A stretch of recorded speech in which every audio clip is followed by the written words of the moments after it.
What's poppin', homies? It's your favorite homegirl, gossip girl, and today we're gonna talk about Sam Haskell. There's some updates. Let's get into it. The California man accused of tossing a dismembered torso believed to be his wife's in a dumpster was officially charged with her and her parents' murders Monday as prosecutors announced they had evidence proving he chopped up the victims' bodies in his home. Samuel Haskell, the son of a powerful Hollywood exec, was hit with 3 counts of murder, which could lead to life in prison if he's sentenced or, convicted. And that's what's said by the Los Angeles County District Attorney's Office. Now, the 35-year-old director of a low-budget slasher flicks was arrested on suspicion of murder last week after a human torso was found in a bag discarded in a shopping mall dumpster, and that was also said by the authorities. The killer lived in the Tarzana neighborhood with his wife, Maylee Haskell, who's 37 years old, and their 3 young children, as well as her parents, her mother and father. Her dad was 72, her mom was 64. Maylee and her parents were last seen on or about November 6th, and that was also what the DA's office said.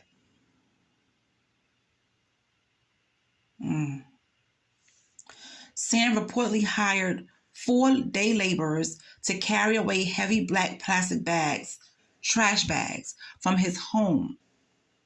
And that was said by the prosecutor. One of the laborers opened one of the bags and observed human body parts. They called 911 and reported the incident. While the workers returned the bags and $500 in cash to Haskell, the trash bags were gone by the time the police arrived. Haskell was later seen on video throwing something in a dumpster in Encino, about 5 miles from the family's multi-million-dollar Tarzana home. He was arrested after someone going through the trash and found a woman's torso and dialed 911.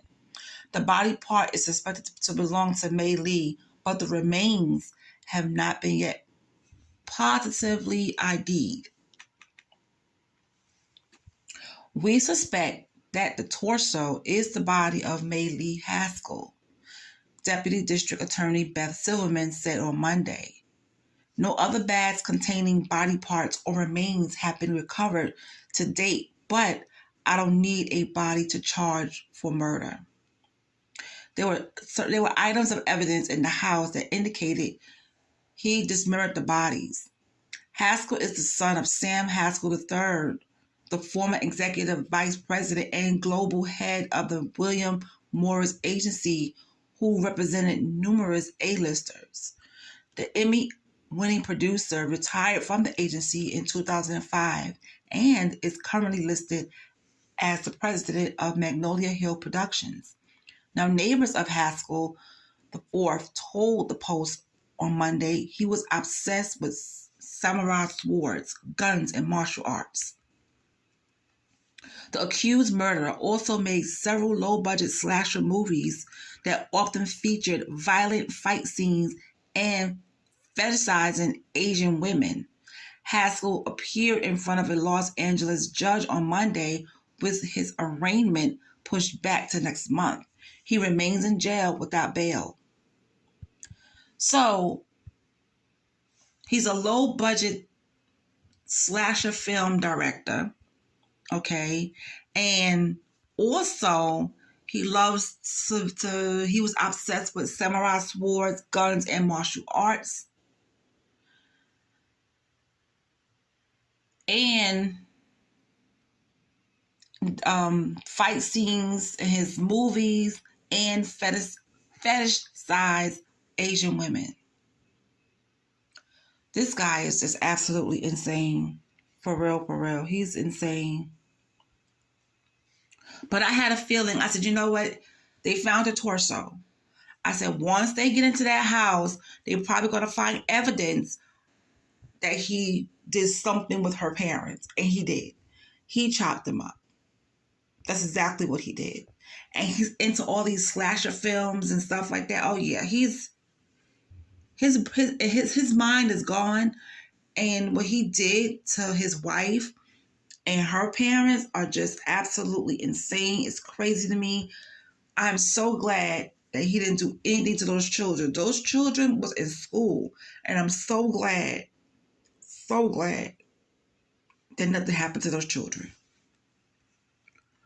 Oh my goodness. People out here are really losing their mind. And he looked like he's something wrong with him. Okay? He looked like something wrong with him. So now there's another article about him. And it says here, the Hollywood scion accused of chopping up his wife and her parents once pulled out a machete on an estranged childhood friend who saw him behaving erratically and acting paranoid weeks before the cops found what they believed to be his wife's torso in the dumpster. So before all of this, he was acting weird with a childhood friend, pulling out the machetes on him and all types of stuff. So I don't know what type of drugs he was on, if he was on any, or what was going on with him. But a week before this incident, he was acting weird. Now, the unnamed woman reportedly noticed something seemed off when she last saw Sam and his children at a Los Angeles diner. Typically, we would run into each other as a hug. She said, this time he was backing away from me. He doesn't want to hug and he's backing up like I'm a threat or something like that. She continued without providing the date of the encounter. He seemed to be paranoid, and then he sat in the far back of the restaurant away from everybody, she said, adding that he waved her away. So that was just weird, even for Sam. Sam, who's 35 years old, was arrested last week, because they found his wife's torso in a dumpster 5 miles away from his home. We know that already. So even with his childhood friend, he was acting weird, okay? And the fact that he had the day laborers to pick up the bags, to throw them away, and he paid them, $500. I'm glad they went with their gut instinct. They looked in there and, they was like, oh, no, this is not right. They brought the bags back and gave him the money back. So, that was good on their part, because some people would have been like, you know what? I'm not looking in there. I'm just going to throw it away. I got paid for it, and that's that. But they knew something was wrong. They knew something was wrong, and they looked in there, and I'm glad that whoever looked in there was like, oh, no, we got to take this back to him. And they called the police, which was good. But the bags were gone by the time the police got there. Like, what type of person you have to be to chop somebody up? I don't understand. And then he's the son of a Hollywood well-known executive. It says, I don't know.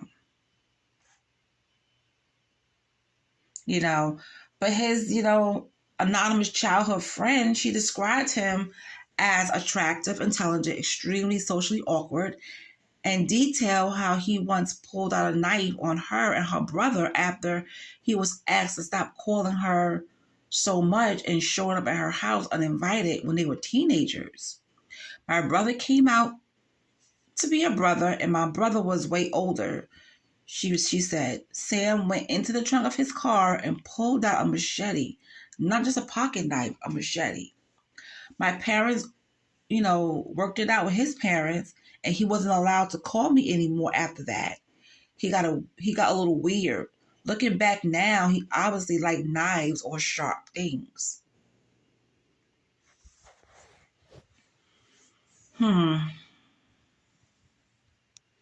No charges were pressed in the connection with, the threat.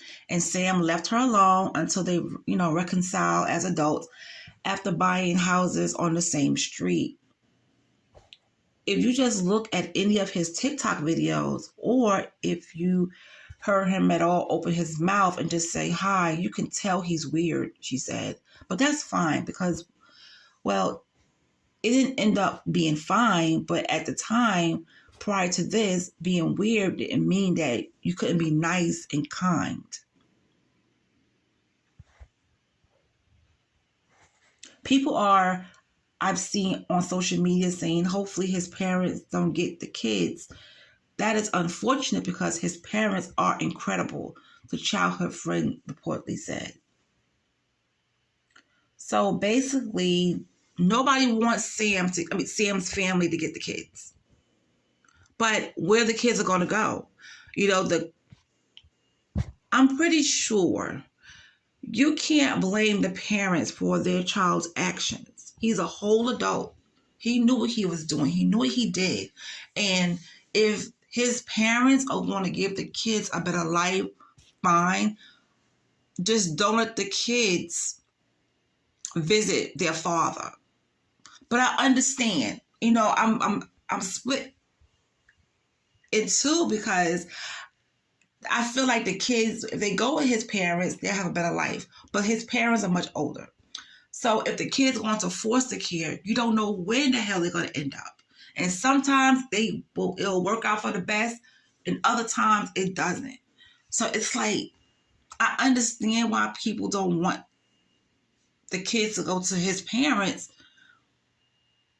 because of the situation. But those kids going to foster care are not guaranteed to have a good life either. So it sucks. It really does suck. I mean, if my son murdered, his wife and then turned around and did the same thing to his in-laws, how does that make me, responsible for what he did? You know what I'm saying? I will want my grandkids to be with me, but this is just a messed up situation. But I am going to go on TikTok and see if his page is still up. And I'm going to look at his videos and see how weird he is. I mean, if you look at him, the picture, he looked like he's not even here. His body is here, but his eyes, it looked like he checked out. You know what I'm saying? But anyway, this is a whole messed up situation. This is the updates that I have for right now when it comes to being sentenced. And if I find out anything more, I will let you guys know. All right? So I will be back later on because I have some more news to talk about. And this time, it's crazy. It's crazy. All right, you guys. Later.